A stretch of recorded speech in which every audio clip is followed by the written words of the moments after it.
कहते हैं कि इंसान और जानवर के अंदर सिर्फ सोच का फर्क होता है। दरअसल जब इंसान कोई काम करता है तो उसे पता होता है क्या अच्छा है क्या बुरा है, कोई भाई है कौन बहन है, किसके साथ क्या करना है क्या नहीं करना है।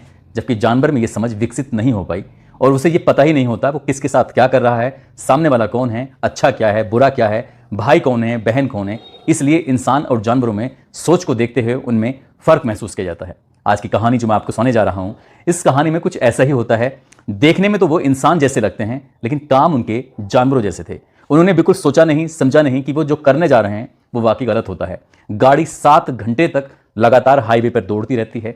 उसमें जो लड़की बैठी हुई थी वो लगातार चीख रही थी, चिल्ला रही थी और उस चीख और चिल्लाने की आवाज़ों को बंद करने के लिए, शांत करने के लिए गाड़ी के अंदर साउंड बहुत तेजी के साथ बजा दिया जाता है ताकि चीखों की आवाज़ इस साउंड में दब जाए। हालांकि क्राइम को कितनी भी शातिर तरीके से क्यों ना किया जाए, क्राइम कभी छिपता नहीं है। आदाब, नमस्कार, सत श्री अकाल। मैं उस्मान सैफी। आज की जो सच्ची घटना मैं आपको सुनाने जा रहा हूं, ये सच्ची घटना है उत्तर प्रदेश की राजधानी लखनऊ की और इसी का एक थाना लगता है वजीरगंज। दरअसल घटना तो 5 दिसंबर 2023 की है, लेकिन उस लड़की ने अपने परिवार वालों को समय पर नहीं बताया और समय पर ना बताने की वजह से ही 1-2 दिन ऐसे ही बीत जाते हैं और 10 दिसंबर 2023 को वो लड़की अपने परिवार के साथ थाने पहुंच जाती है वजीरगंज। थाने जाने के बाद उसके ऊपर जो आप बीती हुई थी, जब उसने उस कहानी को बयां किया तो उस लड़की का रो रो कर बुरा हाल हो जाता है। दरअसल वो लड़की बताती है कि वो एक शहर की नामी ग्रामी कॉलेज में पढ़ती है। उसकी उम्र लगभग 19 साल के आसपास है। उसके पिता पीसीएस अधिकारी हैं जिनकी पोस्टिंग लखनऊ के अंदर ही है। वो लड़की केजीएमयू जो कि एक मेडिकल कॉलेज है, मेडिकल कॉलेज में एक मानसिक चिकित्सालय है, वहाँ पर वो कई महीने से लगातार जाया करती थी ताकि अपने दिमाग का इलाज करा सके। इसलिए उस लड़की के साथ कुछ दिक्कत, कुछ स्ट्रेस था। उस स्ट्रेस को ही ख़त्म करने के लिए वो केजीएमयू में जाया करती थी। और एक दिन यानी कि 5 दिसंबर 2023 को जब वो डॉक्टर के पास जाती है, उसका अपॉइंटमेंट था, तो अपॉइंटमेंट के बाद वो जैसे केजीएमयू से बाहर निकलती है, बाहर निकलने के बाद एक चाय की टपरी होती है। चाय की टपरी पर बैठकर वो अक्सर चाय पिया करती थी, क्योंकि कई बार ऐसा होता था जब वो वक्त से पहले उस मेडिकल कॉलेज में पहुंच जाया करती थी, वक्त बिताने के लिए उसे अपना कहीं ना कहीं वो खड़ी हो जाया करती थी या बैठ जाया करती थी। इसलिए चाय की टपरी पर आना जाना होता था। चाय की टपरी चलाने वाला कोई और नहीं, जिसका नाम होता है सत्यम मिश्रा। सत्यम मिश्रा से बोली कि भैया चाय बना दो, और चाय बनाने के लिए जैसे ही वो लड़का लग जाता है तभी वो कहती है कि भैया मेरा जो मोबाइल है ना वो बिल्कुल डिस्चार्ज हो चुका है, क्या घर वालों के हो सकता है कि फ़ोन आ रहा होगा, घर वाले ऐसा ना हो परेशान हो, क्या आप मेरा फ़ोन चार्जिंग पर लगा सकते हो। उसने कहा कि दीदी कोई दिक्कत नहीं, कोई परेशानी नहीं है, आप मुझे अपना मोबाइल दीजिए, सामने जो ये एम्बुलेंस खड़ी हुई है इस एम्बुलेंस में मैं तुम्हारा मोबाइल लगा देता हूँ और वो चार्ज हो जाएगा। जितनी देर आप चाय पियोगी इतनी देर में काफ़ी हद तक मोबाइल चार्ज हो सकता है। किसी का फ़ोन आएगा तो आप उसे रिसीव कर लेना, बाकी घर जाके कर लेना। उस लड़की को तसल्ली हुई, क्योंकि वो कई महीने से यहाँ आ रही थी और जब भी आती थी तो यहाँ आकर सत्यम के पास आकर चाय पी लिया करती थी। और ठीक वैसे ही होता है, वो लड़का उस लड़की को लेकर पास में ही खड़ी हुई एम्बुलेंस के पास जाता है और पास जाने के बाद उस मोबाइल को चार्जिंग पर लगा देता है। अब मोबाइल चार्जिंग पे लगा हुआ था। उस लड़की ने उस लड़के से कहा कि भैया एक चाय और बना दो, काफ़ी थोड़ा टाइम लग जाएगा, इतनी देर मेरा मोबाइल भी चार्ज हो जाएगा और मेरे जो ड्राइवर है वो ड्राइवर गाड़ी लेके आता ही होगा, मैं उसके साथ आराम से निकल जाऊंगी। उस लड़की ने बस इतना कहा और चाय पीने लग जाती है। जब चाय पीने लग जाती है उसने कहा कि भैया चाय तो पी लिए, अब मेरा मोबाइल वापस दिलवा दो। अब उस लड़के यानी कि लड़के ने, जिसका नाम सत्यम होता है, उस सत्यम ने उस लड़की को ले जाने के बाद एम्बुलेंस के पास जाता है तो एम्बुलेंस अपनी जगह पर नहीं थी, वहां से जा चुकी थी। जैसे एम्बुलेंस जाती है तो उसने कहा कि मोबाइल भी उस एम्बुलेंस के साथ चला गया है। अब उस एम्बुलेंस वाले संपर्क करने की कोशिश की, एम्बुलेंस वाले से कहा कि तुम कहाँ हो और तुम्हारी एम्बुलेंस के अंदर मोबाइल लगा हुआ था, कम से कम उस मोबाइल को तो देके चले जाते। तो जैसे ही उसको मोबाइल के बारे में पता चलता है, कहता है कि तुम परेशान मत हो, मोबाइल बिल्कुल ठीक है, सही सलामत है, दीदी से कहना कि वो परेशान ना हो और मैं फिलहाल डोलीगंज के अंदर हूँ, आप आओ और आकर मोबाइल लेकर यहाँ से चले जाओ।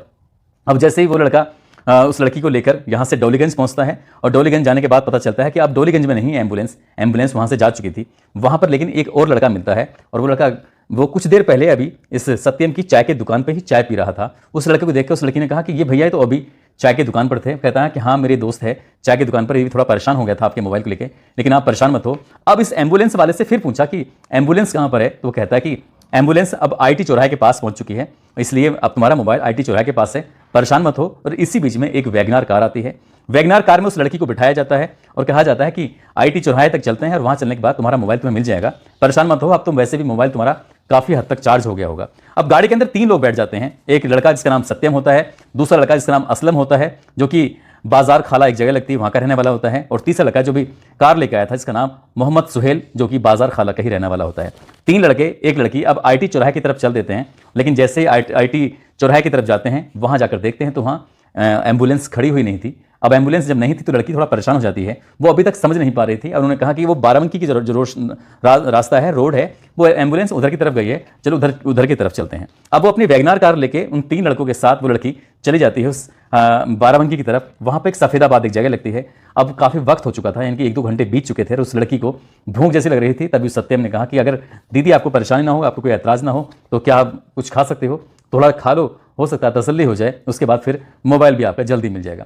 अब उस लड़की को ढाबे पर लेके जाते हैं। वहाँ जाने के बाद खाना होने लग जाता है। खाना लगता है तो खाना खाते खाते अब उस लड़की को वो वापस कार में लेके आते हैं और जैसे कार में लाते हैं तो उस लड़की को खाने के बाद अब उसकी हालत पहले जैसी नहीं थी, बल्कि उससे ऐसा लग रहा था जैसे कि उसे नींद आ रही है। यानी कि उस लड़की को खाने के साथ कुछ पीने की ऐसी चीज़ दे दी थी जिसमें नशीला पदार्थ मिला हुआ था और नशीला पदार्थ मिलते ही उस लड़की की अब हालत अब पहले जैसी नहीं थी, वो काबू में आराम से आ सकती थी। तभी उन लड़कों ने उस लड़की के साथ बदतमीजी करना शुरू कर दिया। उस लड़की ने विरोध करना शुरू किया। जैसे उस लड़की ने विरोध किया, उन्होंने शीशे ऊपर चढ़ाए। अब ये गाड़ी जब कहते हैं कि शीशे बिल्कुल चढ़ जाते हैं ऊपर तक, तब गाड़ी पूरी तरह से साउंड प्रूफ हो जाती है। उसमें से आवाज़ बाहर की तरफ उतनी मात्रा में नहीं जाती जितनी जा सकती थी।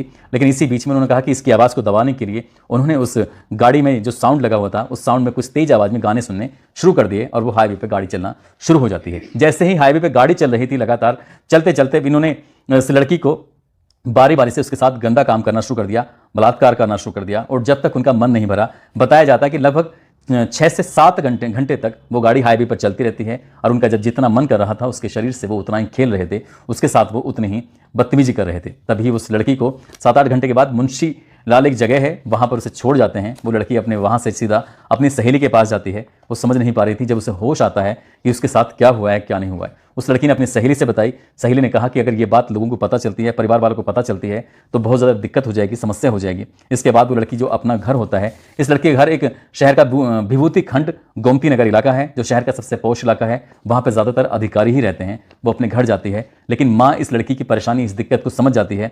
माँ बार बार पूछ रही थी, बेटा तुम्हारे साथ क्या हुआ है, तुम थोड़ा दिक्कत में लग रही हो, परेशानी में लग रही हो। उस लड़की ने बार बार बहाने बनाना शुरू कर दिया। लेकिन जब वक्त बीत रहा था, तब जाकर लड़की टूटती है और अपनी समस्या बयां करती है।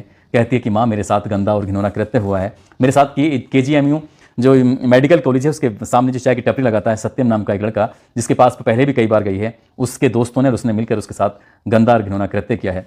10 दिसंबर 2023 को जब ये थाने में जाते हैं, थाने में जाने के बाद अपनी समस्या बताते हैं। पुलिस इस मामले को बहुत गंभीरता से लेती है और गंभीरता से लेने के बाद उस सत्यम को भी, साथी जो उसके साथी होते हैं मोहम्मद सुहेल और मोहम्मद असलम, इनको भी गिरफ्तार किया जाता है। गिरफ्तार करने के बाद फिर वो कहानी बयां करते हैं। मोबाइल चार्जिंग का बहाना करके जिस तरह से उन्होंने इस लड़की के साथ बलात्कार किया, उसके साथ गंदा घिनौना कृत्य किया, इससे पूरे लखनऊ शहर में हड़कंप मच जाता है कि उस लड़की की हल्की सी मदद के बहाने कितना गलत काम उसके साथ किया है। पुलिस ने गिरफ्तार किया।